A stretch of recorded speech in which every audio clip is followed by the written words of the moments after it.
Ons blaai na Psalm 48, dan sing ons daar vers 1 en 2. Psalm 48, vers 1 en 2.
Geliefdes, wat 'n wonderlike voorreg dan vanmôre om ook so by mekaar te mag wees as 'n gemeente waar ons ook soveel dinge het vanmôre, die erkenning ook aan ons kinders vir die jaar wat hulle ook gevorder het, ook ons seeluitdeling, maar by dit ook dan hierdie geleentheid van 'n nagmaal waar ons as gemeente ook saam rondom die woord van die Here ook kan kom deelneem aan dit wat die Here vir ons beteken deur sy dood tot ons lewe. Die tema vanmôre uit 1 Petrus uit is liefde tot gelowiges en regverdigheid tot die wêreld. Liefde tot gelowiges en regverdigheid tot die wêreld. Geliefdes, kom ons sluit die voorsang af, dan blaai ons na Psalm 33. Psalm 33, ons gaan daar sing vers 1 en vers 3. Die bly staande dan vir die foto met die seën groet, waarna ons dan die lofgesang sing, gesang 13. Gesang 13, die kan so lank daar oopmaak. Ons gaan daar sing vers 1, 2 en 3. Psalm 33 vers 1 en 3 en dan na die foto met die seën groet, gesang 13, 1, 2 en 3.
Psalm 123 vers 2, kyk soos die oë van die knegte is op die hand van hulle Heer, en soos die oë van die diensmaagde is op die hand van haar meesteres, so is ons oë op die Here onse God, totdat hy ons genadig is.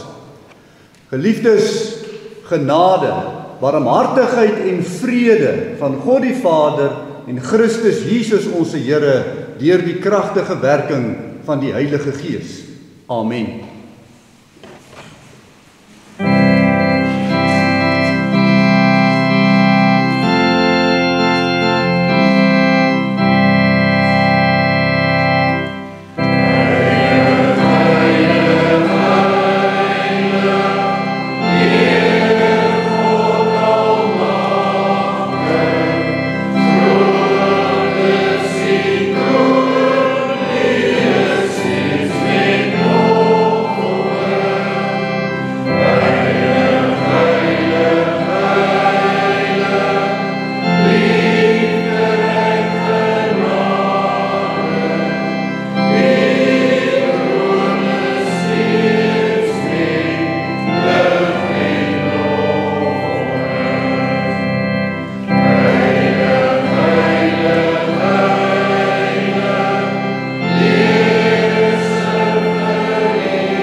Liefdes, voor ons by skuldbelydenis uitkom, moet ons ook hoor wat die wet van die Here vir ons sê in Matteus 22 vanaf vers 34 tot vers 40. En toe die Fariseërs hoor dat hy die Sadduseërs die mond gestop het, het hulle almal saam vergader. En een van hulle, 'n wetgeleerde, het 'n vraag gestel om hom te versoek en gesê: Meester, wat is die groot gebod in die wet? En Jesus antwoord hom: Jy moet die Here jou God lief hê met jou hele hart, en met jou hele siel, en met jou hele verstand. Dit is die eerste en groot gebod. En die tweede wat hiermee gelyk staan, jy moet jou naaste lief hê soos jouself. Aan hierdie twee gebooie hang dan die hele wet en die profete. Nou geliefdes, ons weet hoe ons skuldig staan voor die wet van die Here. Kom ons blaai na Gesang 66. Ons sing dan Gesang 66 as ons skuldbelydenis voor die Here. Vers 1 van Gesang 66.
kom die genadeverkondiging en die vermaning soos in 1 Johannes 1 vers 8 tot 10. As ons sê dat ons geen sonde het nie, mislei ons onsself en die waarheid is nie in ons nie. As ons ons sondes bely, hy is getrou en regverdig om ons die sondes te vergewe en ons van alle ongeregtigheid te reinig. As ons sê dat ons nie gesondig het nie, dan maak ons hom tot leienaar en sy woord is nie in ons nie. As almal wat dan met 'n ware berou en met 'n opregte geloof hulle toevlug neem tot hulle enigste verlosser Jesus Christus, verkondig die woord van God die vergifnis van jou sonde. Maar aan elkeen wat in die sonde volhard en die genade in Jesus Christus verwerp, verkondig die woord van God dat die toorn en die straf van die Here op hom bly, solank hy in die sonde van ongeloof bly lewe. Ons gaan dan die geloofsbelijdenis reserveer vir die tafel. Kom as voorbereiding, sing ons dan Gesang 89. Gesang 89, vers 1 en vers 2.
Geliefdes, ons maak die woord van die Here oop vanmôre by 1 Petrus hoofstuk 3. 1 Petrus hoofstuk 3 en ons gaan daar lees van vers 8 tot vers 12.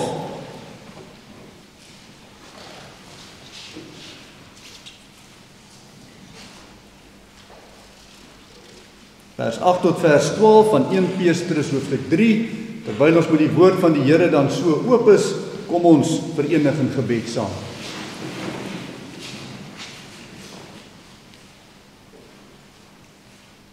Onse Vader wat in die hemel is, ons kom staan vanmôre voor U, omdat U so genadig is oor ons harte, omdat U genade so sigbaar is, daar buite in die natuur, in ons lewens elke dag, maar in besonder ook in die voorsiening en die versorging van ons geestelike lewens. Niks daarvan, Here, verdien ons nie. Alles is genade. En daarom, Here, wanneer ons ook so by mekaar is dit nie uit 'n verdienste uit nie, maar bloot op grond van U genade. U versamel, U voed en U sterk. Here, waar ons vanmôre ook voor hierdie tafel kom staan, Here, het nie die tafel wat heilig is nie, maar dit wat die tafel wil boodskap. 'n God wat uit die hemel uit neerdal, mens kom word om te kom sterf vir ons sondes, weer op te vaar na die hemel toe. Wat vir ons die genade gee, Here, om in hierdie geloof te kan bly lewe te midde van aanvegtinge op hierdie aarde en stryd. Dankie, Hemelse Vader, vir hierdie boodskap van hoop en bemoediging en aanmoediging. Here, dat ons nie verlore is in ons sondaar nie, maar gered is in U Seun Jesus Christus. Mag ook ons erediens vanmôre dit verkondig. Daarom, Here, wanneer ons ook so met U woord oopsit, staan ons ook as 'n verbondsgemeente teenoor mekaar. Ja, Here, ons staan ook teenoor mekaar as medegelowiges. Maar Here, ons staan ook as 'n gemeente in die wêreld. En ons sal ook wil weet, Here, en wil verstaan hoe ons moet wees teenoor mekaar en teenoor die wêreld. Laat ons, Here, wanneer ons ook van hierdie tafel af opstaan vanmôre, nie twyfel oor dit wat U van ons vra, dit wat U vir ons gee en wat U van ons vra nie. Wees ons daarom barmhartig en genadig. Spreek, Here, want die diensknegt en die diensmaagd, die beluister. Amen. 1 Petrus 3 vanaf vers 8. En eintlik wees almal eensgesind, medelydend. Verskoning, ek lees weer vanaf vers 8. En eintlik wees almal eensgesind, medelydend, vol broederliefde en ontferming, vriendelik, vergeld geen kwaad met kwaad of skeldwoorde met skeldwoorde nie, maar seën inteendeel, omdat julle weet dat julle hiertoe geroep is, sodat julle seën kan ontvang.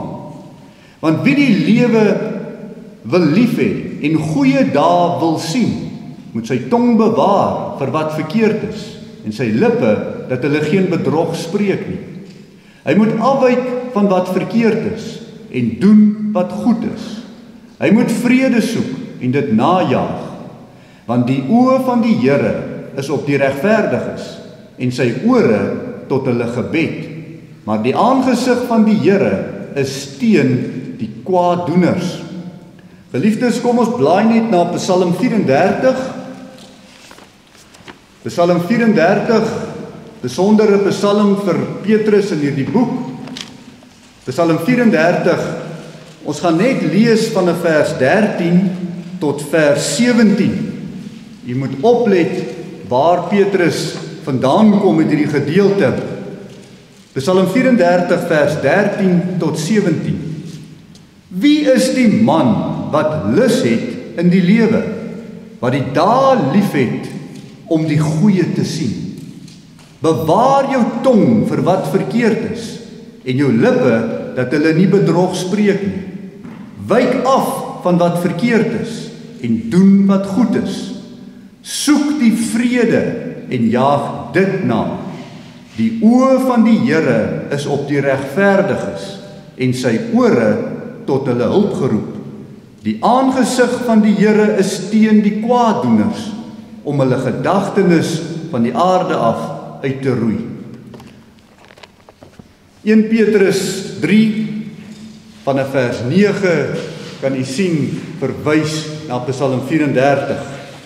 Geliefdes, die Here Jesus Christus, Petrus wil die kerk versterk in die tye van verdrukking en daarom is Psalm 34 vir Petrus belangrik in hierdie eerste brief van hom. Dit pas die doel van hierdie brief en dis die uitgangspunt van die brief van Petrus. Petrus wil die kerk versterk dat waar die verdrukking 'n werklikheid is en ons dit kan beleef en dit ons soms baie plat trek. Net so wil Petrus vir ons herinner hoe werklik is die beloftes van God aan sy kinders op hierdie aarde. Psalm 34 verseker Petrus deur dit in vers 12 aan te haal, want die oë van die Here is op die regverdiges en sy ore tot hulle gebed. En daarom moet ons nie moedeloos raak en wegsink wanneer ons die aanvegtinge van die lewe aanskou nie, maar in hierdie beloftes van die Here vashou. Bemoedig mekaar. Lukas 22 vers 31 en 32 verduidelik die Here Jesus aan Petrus wat is die doel van die verdrukking en hoekom ons mekaar moet bemoedig. En die Here sê, Simon, Simon, kyk, die Satan het vurig begeer om julle soos koring te sif. Maar ek het vir julle gebid, dat julle geloof nie ophou nie. En as jy eendag bekeerd is, moet jy jou broeders versterk. Nou gaan Petrus voort. Terwyl ons nou ook besig is met 1 Petrus tot hiertoe, gaan Petrus nou voort. En hy maak vir ons hier 'n baie praktiese onderskeiding van die wêreld tussen kerk en die bose wêreld daar buite. 'n Baie mooi onderskeiding. Kerklike gemeenskap teenoor die vyandige wêreld. Hoe moet ons verhouding lyk na die binnekant toe, na die kerklike gemeenskap toe, maar ook hoe moet ons verhouding lyk ten opsigte van die wêreld daar buite? Liefde tot die gelowiges en regverdigheid in die wêreld. Liefde tot die gelowiges en regverdigheid in die wêreld.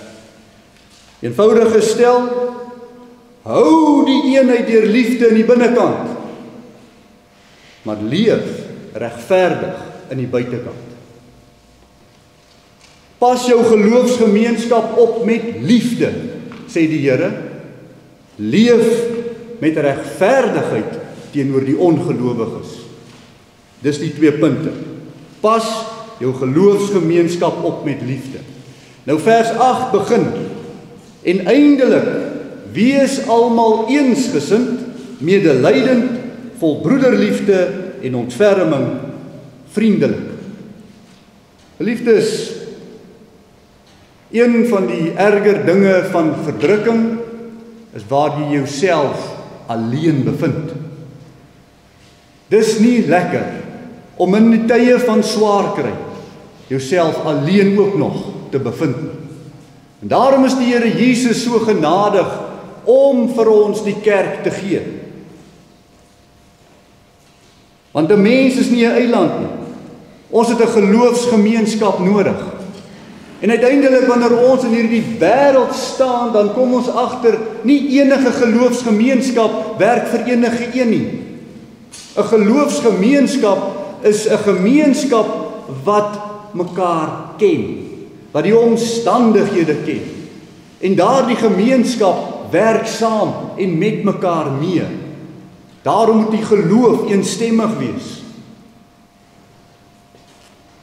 En die gemeenskap se ontstaan en sy bestaan en sy voortbestaan is die genadige werk van God. Maar omdat die gemeenskap bestaan of ontstaan het en bestaan, is alreeds 'n sigbare teken van God se teenwoordigheid en God se werk. Dat ons dit nie ontken nie. En jou as gelowige se behoefte aan 'n geloofsgemeenskap het God voorsien. En so doen hy oor die hele wêreld. Aan al sy kinders in hierdie wêreld voorsien hy die gemeenskap van gelowiges. Want sy oë is op die regverdige. Sy oë is op jou en hy luister na jou gebede. Wie wil dit ontken? God gee uit sy genade die gemeenskap van gelowiges en dit vat grond in die werklikheid. Niemand verdien die gemeenskap van gelowiges nie. Ons bewerk dit nie en ons bewaar dit nie.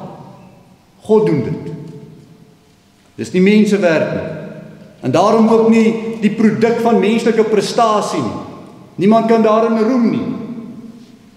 Tog, na die belofte en die gawe van 'n geloofsgemeenskap, wanneer die Here dit voorsien, kom daar die vereiste van verantwoordelikheid mee. 'n Opdrag om verantwoordelik hierdie gemeenskap lief te hê en om die vrede onderling te bewaar. Die tafel van gemeenskap, die verbondstafel rondom die nagmaal, moet ook vir ons hiervan 'n teken wees. Een brood, een beker, om hierdie gemeenskap ook voor te stel. Petrus is daarom baie duidelik. Ons moenie die gawe wat God vir ons gee, afbreek nie, maar opbou. In hoofstuk 2 vers 1 het ons gelees dat Petrus het 5 sondes genoem. Noem dit 5 sondes of 5 ondeugde. Uit wat ondankbaarheid veroorsaak in 'n gemeenskap van gelowiges. En dit afbreek. En die 5 ondeugde wat hy daar genoem is oppas vir die boosheid. Oppas vir gefeinsdheid, 'n oorgevoeligheid. Afguns. Oppas vir die kwaadpraat. Maar hier in vers 8 kom stel Petrus dan nou die teenoorgestelde, die positiewe, die 5 deugde om God se gawe van 'n geloofsgemeenskap te beskerm. Dis so eenvoudig hoe dit is. Eensgesindheid. Hou die eensgesindheid. Medelydend. Medelydend beteken om die lyding van die ander een ook te kan verstaan en te kan meemaak, te kan meeleef. Medelydend. Vol broederliefde. Ontferming. Vriendelikheid. Dis eenvoudige 5 goed. Eensgesindheid, medelydend, vol broederliefde, ontferming en vriendelikheid.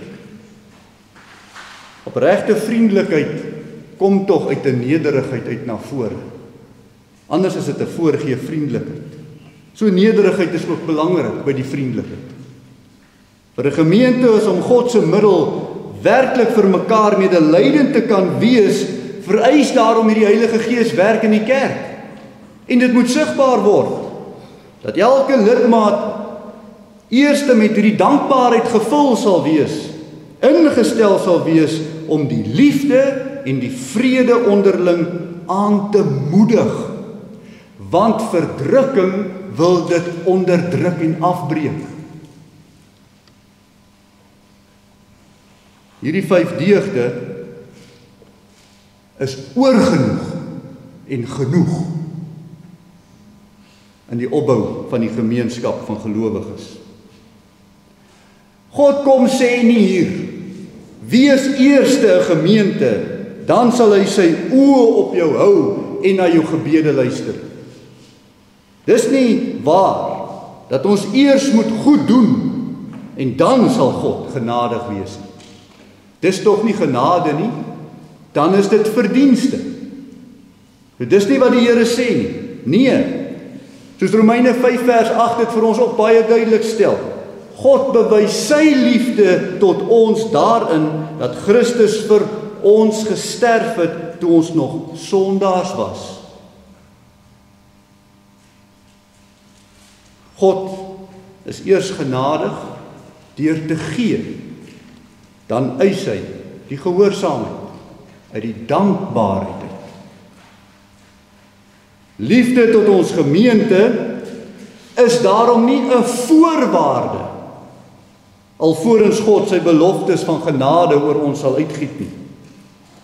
Genade is genade, juis omdat dit nie verdien kan word. Maar wanneer jy die genade raak sien rondom jou, mag die Heilige Gees jou ook beweeg om die dankbaarheid daarvoor uit te leef. God het eers die gemeente gegee. Sy genade is klaar sigbaar om dit te kan sien en te kan aanskou. Nou is sy oog op jou. Nou is sy oog op jou om van jou te vra, hoe dankbaar leef jy hierin? Sy oor is gereed vir jou gebede om hierdie dankbaarheid te kan uitleef. Bid dat die Here jou help in hierdie dankbaarheid, want sy oog is op die regverdiges en sy oor tot sy gebede, tot hulle gebede. Daarom moet ons bid, Here help my om hierdie 5 deugde binne in die gemeenskap uit te leef. Nog meer omdat ons verdrukking beslis nog meer kan toeneem. En ons nie eensaam en alleen in daardie verdrukking betrap wil word nie. Soveel te meer dat ons die deugde sal leef. In hoofstuk 2 vers 1 tot 25 is vir die Christen dienskneg aangemoedig oor hoe sy gedrag moet wees teenoor die onregverdige behandeling van 'n werkgewer, 'n eienaar in daardie tyd. Die onderdanige gedrag van die vroue, selfs aan vroue wat getroud was met heidenmans, kom stel Petrus. Uiteindelik, in hoofstuk 3 vers 7 eindig hy met hoe die man moet sorg as 'n biddende priester vir sy huishouding. Want die verdrukking is werklik en gebede is nodig. En ons het nodig om te weet dat die oog van die Here is op ons en dat hy sal luister na ons gebede. Verdrukking is nie net 'n noodlottigheid wat 'n Christen moet oorkom nie. Verdrukking wil vir ons ook vra en dryf na Christus toe. Die beproewinge is juis die beproewing van die geloof. Dis nie tot die vernietiging van die Christen nie, maar tot die volwasse maak van die gelowige. Nou na die vermaninge wat Petrus gegee het, kom hy met hierdie gedeelte na die hele gemeente toe. En hy sê vir hulle, pas jou gemeenskap van gelowiges op in die tyd van verdrukking. Dis nie moeilik nie. God het hom gegee, dis sy genade. Maar bid nog meer vir genade, Here, net vir hierdie 5 deugde, om my gemeenskap op te pas. Sodat ons om die tafel van die Here kan gaan sit, in liefde en vrede. 'n spesifieke liefdesband. Jy sien, geliefdes, vers 8, is daarom nie gerig tot hierdie liefde in die wêreld van die humanisme nie. Dis vir die liefde vir die kerk, die binnekring. Daartoe is vers 8 gerig. Spesifieke liefdesband van medegelowiges. Maar vers 9 beweeg buitekant die grense van hierdie plaaslike gemeenskap van gelowiges. Daarom in die tweede plek, leef regverdig teenoor die ongelowiges.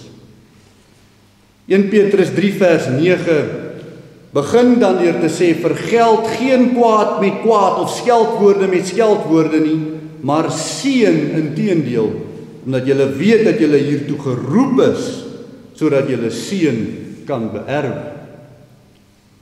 Geliefdes, van vers 9 af, gaan Petrus nou oor, hoe moet ons verhouding lyk met hierdie vyandige wêreld?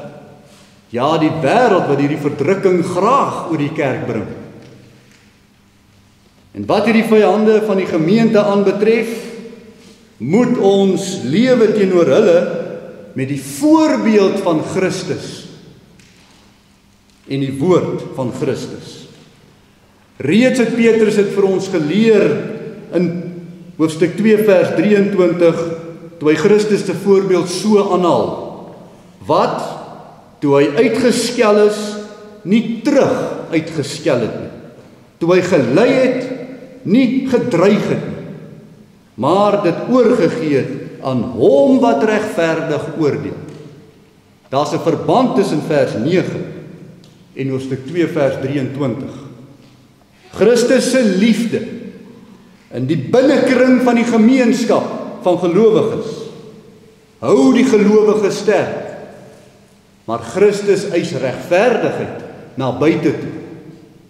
Want ook die wêreld gaan geoordeel word deur dit wat hulle doen aan die kerk van die Here Jesus, terwyl die kerk van die Here Jesus die oordeel oorgelaat het aan God die Vader. Laat ons nie die wraak op ons neem, maar toelaat dat God die wraak uitvoer soos hy dit beskik het. Ons moet regverdig leef na buitekant toe. Liefde en regverdigheid loop eintlik saam. Om lief te wees vir jou plaaslike kerk, hou tog in dat jy regverdig ook sal optree teenoor jou plaaslike mense.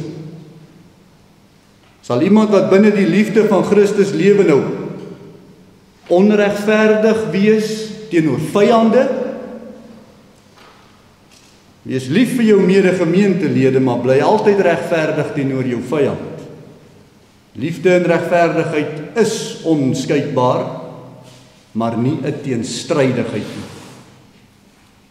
Wees uitsonderlik lief vir jou medegelowiges, maar handhaaf 'n baie uitsonderlike regverdigheid teenoor jou vyande. Liefde tussen die wat liefdevol is en dit verstaan, werk respek. Maar liefde teenoor die wat geen liefde ken nie, gaan nie die respek by hulle werk nie. Daar's net een manier. Regverdigheid. Om regverdig op te tree, werk die respek. Vers 12. Want die oë van die Here is op die regverdige en sy ore tot hulle gebede. Geliefdes, ons kan hierdie beginsel wat Petrus hier verduidelik baie eenvoudig maak. Moenie as die onregverdige wêreld jou onregverdig behandel, in die versoeking trap om die onregverdige wêreld onregverdig te behandel. Dis die beginsel. Want dan is jy nie meer regverdig. Moenie die onregverdige wêreld wat jou onregverdig behandel, toelaat om in die versoeking te trap om onregverdig dan op te tree. Dan is jy nie meer regverdig. 'n Regverdige mens is juis regverdig omdat hy nie hom laat uitlok deur die onregverdigheid om onregverdig op te tree. 'n ander eenvoudige manier om dit uit te druk. Die wêreld het 'n lae morele standaard. Die Christen moenie op daai vlak loop speel nie. Moenie die wêreld vat op die wêreld se vlak nie. Vat die wêreld op Christus se vlak. Bly regverdig, al word jy onregverdig behandel. Nou gee Petrus hierdie praktiese beginsel. Vergeld geen kwaad met kwaad of skeldwoorde met skeldwoorde nie, maar seën inteendeel. Julle is hiertoe geroep om lig en sout te wees in die wêreld, sodat julle seën kan beerwe. Sodat julle seën kan beerwe. Want die oë van God is op die regverdige en sy ore tot hulle gebed. Die seën van die Here in tye van verdrukking.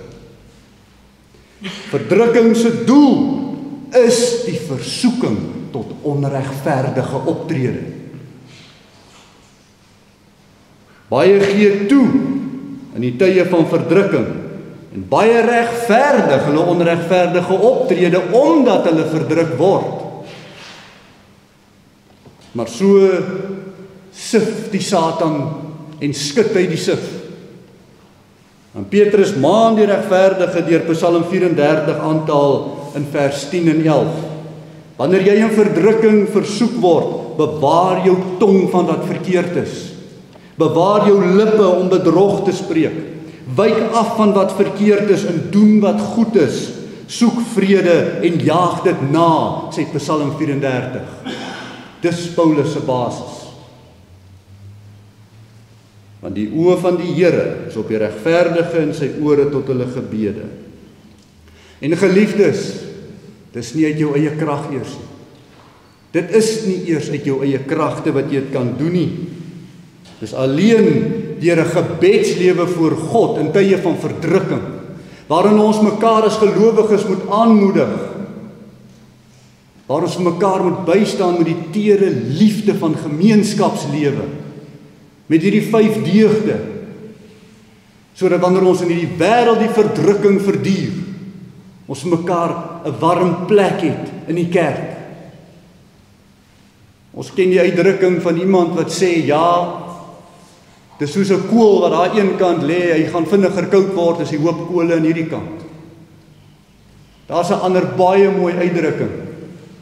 Dis soos 'n pragtige blomplant, waarvan jy die blom afsny. Wanneer hy op sy eie is, sal hy vir 'n ruk lank nog mooi lyk, maar hy sal uiteindelik verwelk en in hierdie verskriklike verdrukking van die wêreld uitdroog en verdroog. Die gawe van die gemeenskap van gelowiges is kosbaar. Ons moet dit oppas en ons moet dit bewaar. Geliefdes, verdrukking is werklik, maar net so werklik is die beloftes van God. God gee die liefde vir die gelowige binnekring, maar hy weerhou nie die regverdigheid van Christus na die wêreld toe nie. Uiteindelik sal ons die seën ontvang, en soos vers 12 mee opeindig, die oordeel sal die wêreld tref op die Here se tyd. God die Vader en sy Seun Jesus Christus, deur sy Heilige Gees werk en hou dit in die harte van sy kinders. Hierdie is 'n werklikheid wat ons maar mee rekening kan hou. Kyk na jou hart voor God. Verdrukking kan nie hierdie liefde en hierdie regverdigheid uiteindelik wegneem uit die hart van die kinders van God nie. Kom, laat ons dit eerder omhels. Laat ons nie daarteen stry, teen die prikkel stry nie, want God het van ons kinders van hom gemaak. Laat ons so leef. Amen. Kom ons bid saam.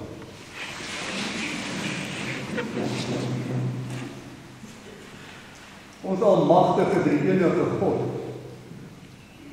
Here, ons kom staan voor U, Here, met ons leë hande.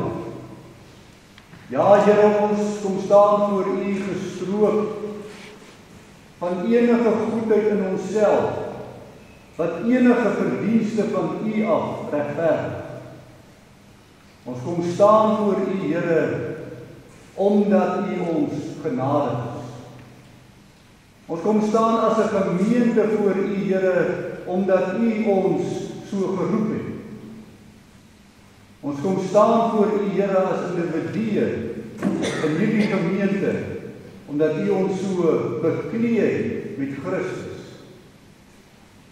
Ons kom staan voor U, Hemelse Vader, en bid dat U oë op ons sal wees. Dat U ore op ons gebede sal wees. Dat die regverdigheid, Here, sal leef daar na buite, maar in besonder die liefde na binne. Gee vir ons hierdie genade. Rus U ons so toe, dat ons werklik 'n kerk kan wees, Here, bedek in die bloed van Jesus Christus, opgewek tot goeie werke vir mekaar, regverdigheid in die wêreld, tot eer van ons Here Jesus Christus, ons koning, ons Here en ons God, soos Thomas hom bely het. Dankie, Here, dat U ons liggame so goed. Dis nie 'n verdienste van ons kant af nie. Dis nie ons prestasie. Dis alleen U liefde en U genade wat ons so bymekaar maak en so versamel rondom U tafel.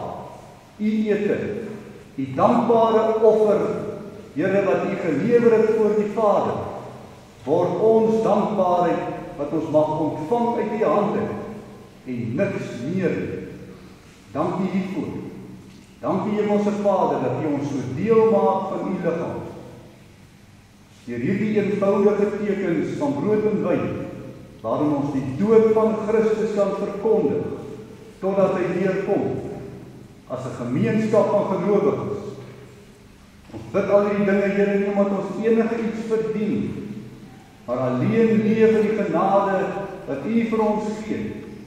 En mag ons dit nie verag of te versmaai nie, maar mag ons hierin dankbaar leef en die goeie doen tot eer van U naam. Ons bid dit alles in Jesus naam alleen, tot uitbouing van U koninkryk, tot verheerliking van die Vader in die hemel. Amen.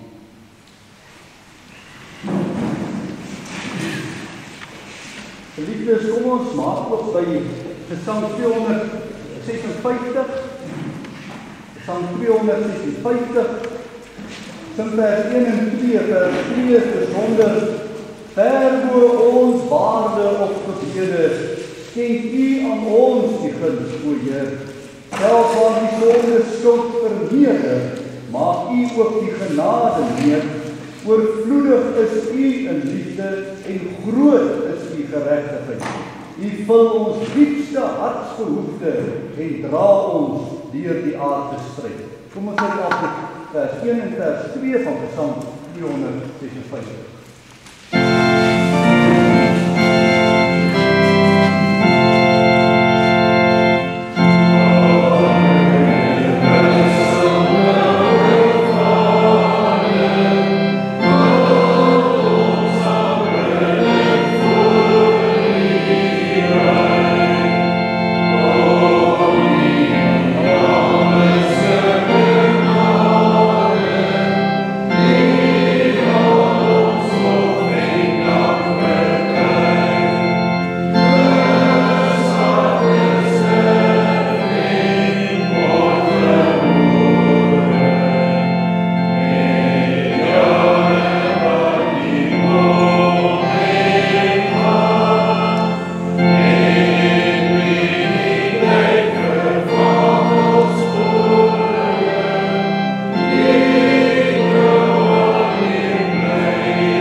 Dan die seën van die Here en gaan ook so in sy vrede. Die genade van die Here Jesus Christus en die liefde van God en die gemeenskap van die Heilige Gees sy met julle almal. Amen.